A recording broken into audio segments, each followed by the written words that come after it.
Voilà tout pour les titres. Merci de nous recevoir chez vous. 17 assaillants tués, dont 2 colonels de la coalition M23 et alliés. Un dépôt de munitions détruit. Tel est le bilan de la contre-offensive des FARDC appuyée par la Brigade internationale dans leur réaction en défensive contre les attaques de l'ennemi. Lambert Mende, porte-parole du gouvernement, a communiqué ce bilan à la presse ce vendredi et Fabien Lumbala a été de la partie.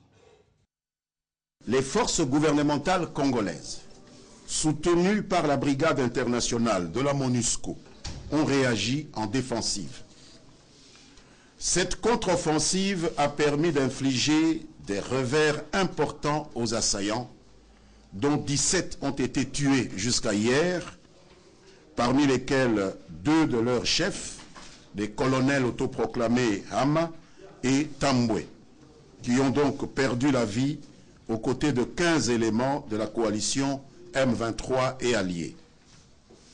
Les vaillantes forces armées de la République démocratique du Congo ont en outre pu détruire hier le dépôt de munitions des M23 à Kibumba. À moins de 20 km du front, à Goma précisément, le nombre des obus tombés sur la ville est revu à la hausse, causant mort d'hommes parmi la population civile congolaise. Convaincu qu'il s'agit de crimes de guerre, le gouvernement de la République démocratique du Congo invite les Nations Unies et la Cour pénale internationale à cette évidence et demande en même temps au Rwanda des explications sur cette situation. Hier jeudi, en début d'après-midi, 11 obus sont tombés en 2 temps dans différents quartiers de la ville de Goma, touchant Katindo Gauche, Mourara, Office 2 et dans la proche banlieue de Mounigi. Selon le gouvernement de la RDC, la reprise des hostilités dans la nuit du jeudi au vendredi est une initiative du M23 et ses maîtres à penser qui ont lancé une attaque contre les positions des FARDC à Kibati. Les prouesses des forces loyalistes exigent, selon Lambert Mende Omalanga, une fière chandelle du peuple congolais aux forces armées de la République. D'après le porte-parole du gouvernement de la République, la cohésion qui commence à poindre à l'horizon est la véritable clé d'explication des logiques souterraines à l'œuvre dans cette sinistre stratégie rwandaise. Les membres de la CENI ont achevé jeudi les travaux du séminaire de formation sur les leaderships, la prévention et la gestion des conflits électoraux ainsi que l'imprégnation et la planification stratégique de leur institution, une formation organisée du 12 au 22 août dans la municipalité de Lantsele. Après 10 jours des travaux étalés en 2 phases et repartis en groupes thématiques, les participants ont non seulement renforcé leurs capacités en leadership et gestion des conflits pour l'administration électorale, mais aussi examiner les axes stratégiques et les défis majeurs du processus électoral en République démocratique du Congo au regard des attributions de chaque membre du bureau et de la plénière de la CENI. Des objectifs parmi tant d'autres que la Commission électorale nationale indépendante s'était fixée au départ. Définir une nouvelle architecture institutionnelle de la CENI. Élaborer une feuille de route pour la gestion du cycle électoral 2013-2016. Objectif qu'il faut absolument atteindre. Et Moulongo Malomalou, le président de la Commission électorale nationale indépendante, est conscient de la délicatesse de la tâche qui attend son équipe.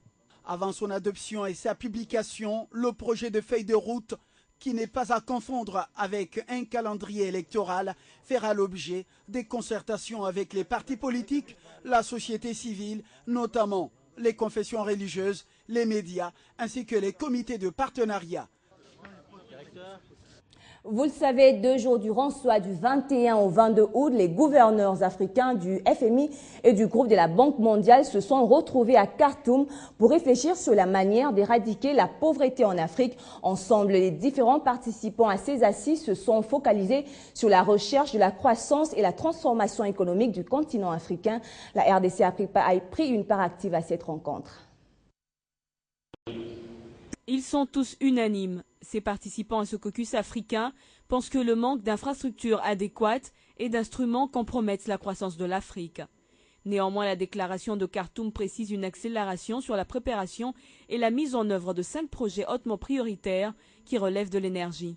À l'exemple du projet Inga 3 en RDC, qui est susceptible de contribuer à la transformation des économies.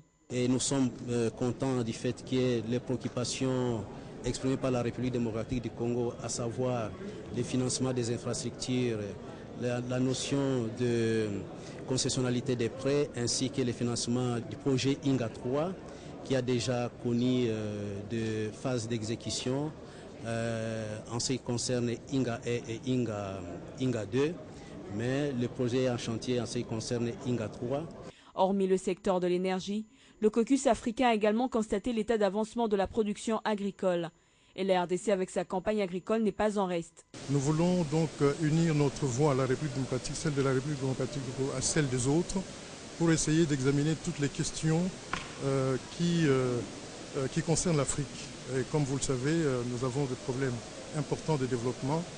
Et parmi ces problèmes, on a relevé le problème de l'électrification, de l'agriculture.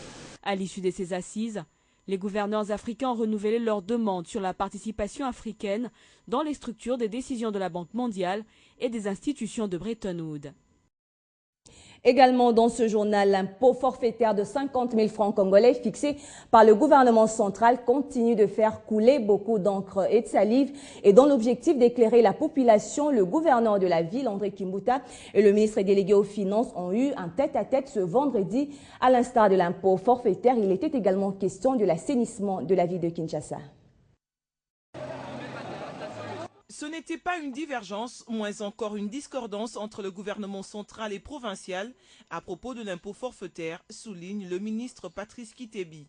Et nous avons eu une discussion très franche sur la question et nous avons convenu qu'on mettait en place une commission. L'impôt est dû, mais il faut trouver les modalités pour que cet impôt soit payé de manière à ce qu'il ne pèse pas sur la trésorerie et sur la vie des citoyens. Autour de ce malentendu qui a circulé à Kinshasa, André Kimbuta n'a jamais repoussé la loi du pays, mais veut plutôt contribuer à la bonne marche et à un climat apaisé, surtout dans son fief. La loi, c'est la loi. L'impôt, c'est l'impôt. Je n'ai jamais demandé au Kenya de ne pas payer. Et tout au long de cet échange, les deux personnalités ont aussi abordé une question fondamentale, celle de l'assainissement de la ville de Kinshasa.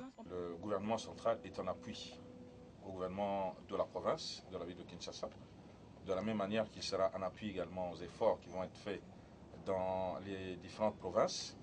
Et nous sommes en train de travailler sur un mécanisme, sur demande du Premier ministre, pour qu'un dispositif de prise en charge efficace, de sorte que ces efforts ne s'arrêtent pas brutalement, mais qu'ils puissent se continuer. Ce qui est plus important dans cette démarche, c'est la vulgarisation et la sensibilisation.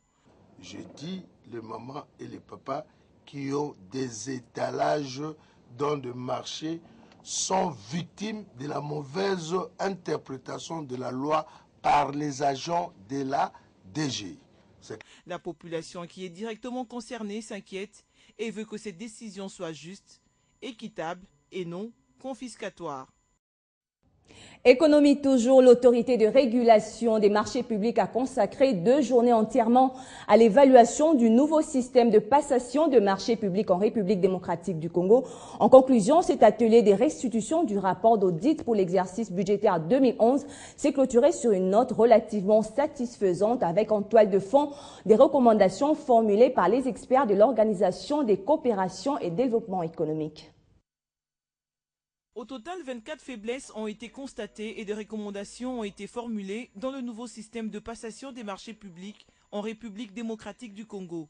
Telle est la conclusion du travail mené par les experts de l'Institut supérieur africain pour le développement de l'entreprise, estimant que la qualité du système de passation des marchés publics se situe tout de même à un niveau satisfaisant. Par rapport aux indicateurs de base de l'Organisation de coopération et de développement économique, le système a été évalué à un score de 111 points sur 165, soit une moyenne de 2,6 sur 3. Nous avions eu à conduire l'évaluation qualitative. La RNP, contrairement à toute attente, quand même, a pu obtenir réellement la note de 2,06 sur 3. Le financement de l'autorité de régulation des marchés publics demeure soumis aux décisions administratives et peut être facilement remis en cause, notent les experts de l'Institut supérieur africain de développement de l'entreprise. D'où l'urgence de mettre en place un mécanisme de financement pérenne de l'autorité de régulation des marchés publics, lui garantissant son autonomie et son indépendance à travers notamment les taxes fiscales. Tous les participants ont été contents de la télé des restitutions. Je parlerai plus de mettre des moyens à la disposition des RMP. Comment voulez-vous d'une réforme en matière de passation des marchés et lorsque l'organe qui est chargé de la régulation n'est pas dans de bonnes conditions de travail? L'autorité de régulation des marchés publics devra donc concevoir les mesures spéciales telles qu'un numéro vert ainsi qu'un programme structuré et de mécanismes permettant les dénonciations de comportements frauduleux dans les procédures de passation des marchés publics en République démocratique du Congo. Faire de la République démocratique du Congo un pays émergent à l'horizon 2030, c'est possible, mais il existe des enjeux et défis à relever. Pour y arriver, le ministre du Plan et suivi de la révolution de la modernité, Célestin Vunabandi, l'a expliqué au cours d'une conférence débat organisée ce vendredi, journée consacrée au ministère à la Foire internationale de Kinshasa. Nous devons nous focaliser sur l'essentiel, que chacun d'entre nous sache ce qu'il doit faire et qu'à l'horizon 2030, les pays soient émergents. Les enjeux de la révolution de la modernité requièrent un certain nombre de réformes et des actions à piloter pour accompagner la vision du chef de l'État. C'est à l'issue d'une conférence débat axée sur les enjeux et défis actuels de la planification du développement en RDC que le ministre du Plan a expliqué les efforts fournis par le gouvernement. J'ai reconnu qu'il y avait des défis. Et ces défis, c'est notamment un certain nombre d'actions que nous devons mener dans le domaine de l'élaboration des politiques sectorielles au niveau de tous les ministères sectoriels. C'est notamment au niveau de la coordination de l'aide au développement. C'est notamment au niveau de l'outil statistique que nous devons améliorer. Pour y arriver, le gouvernement a lancé le recensement général de la population, l'étude nationale prospective, ainsi que la mise en place prochaine des centres d'analyse. Après avoir échangé pendant 2 heures avec les participants, Célestin Vunabandi a procédé à la visite des stands des différentes structures et autres directions du ministère installées à la Foire internationale de Kinshasa. Et en sport, nous parlons des concertations nationales qui sont aussi d'un grand intérêt chez les sportifs. Étant partie prenante à ces assises, le mouvement sportif congolais tient à un quota conséquent quant à leur participation. Ce vendredi, les athlètes des différentes disciplines et quelques membres du mouvement sportif, avec en tête le secrétaire général du comité olympique congolais, ont fait une descente au Palais du Peuple. Question de lever l'équivoque sur leur participation à ces assises. Je crois que le moment est quand même venu pour qu'on puisse prendre en considération les desiderata de ce secteur. Prendre les desiderata des sportifs, c'est notamment leur donner accès aux concertations nationales, d'où les besoins de se faire une idée sur les quotas leur réservés en tant que membres de la société civile, ce qui a motivé cette descente au Palais du Peuple avec, à la clé, un bref échange avec Kengo Wadondo, l'un des présidents du Présidium, et des échanges avec Gati Kalala, membre de la société civile. Il faut vraiment que ces secteurs-là puissent prendre une part active avec un quota conséquent pour que nous puissions faire entendre nos voix. Une démarche qui a certes trouvé satisfaction puisque les sportifs sont partis du Palais du Peuple rassurés de leur participation à ces concertations. Ce n'est pas que dans le milieu sportif, il faudra amener tout le monde, non. Mais sinon, s'il y a 1, 2 ou 3, je ne sais pas combien, tel que ça sera réparti, ça dit que la voix des sportifs sera portée aussi dans ces assises. La démarche de ce vendredi au Palais du Peuple a été nourrie un jour avant par une réunion de l'ensemble du mouvement sportif au comité olympique congolais, en perspective notamment de leur participation à ces assises. Il est inconcevable que nous puissions être en marge des assises de forums où s'élaborent les stratégies pour décider de l'avenir de ce pays, de l'avenir de cette jeunesse. Les sports étant un grand facteur de cohésion de l'unité nationale, le mouvement sportif a donc intérêt à faire partie intégrante de ces assises. Il n'a rien demandé à personne.